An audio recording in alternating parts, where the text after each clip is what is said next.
আচলতে কিছুমানে মিয়াক টাৰ্গেট কৰি বহুত ভাল পায়। গতিকে মিয়াক টাৰ্গেট কৰি কথা কোৱাত যদি কোনোবা মানুহৰ মনত আঘাত লাগে তেতিয়া তেওঁ আচলতে মিয়া হয়।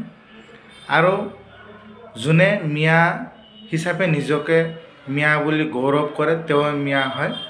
আৰু মিয়াৰ মাজত জেহাদী আছে, মিয়াৰ মাজত বিভিন্ন অপৰাধী আছে, এইবিলাক কৈ এটা প্ৰপগণ্ডা আৰম্ভ কৰিছে।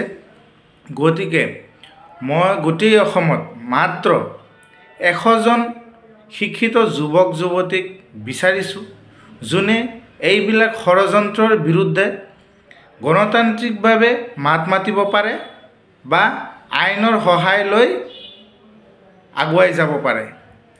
এনেকুৱা যিবিলাকে মিয়াৰ বিৰুদ্ধে ষড়যন্ত্ৰত লাগি আছে তেওঁলোকৰ বিৰুদ্ধে মাত্ৰ 100জন যুৱক যুৱতী মোক মেছেজ কৰিব পাৰে। মোৰ হোৱাটছএপ নাম্বাৰ দি দিছোঁ, আপোনালোকে যোগাযোগ কৰিব।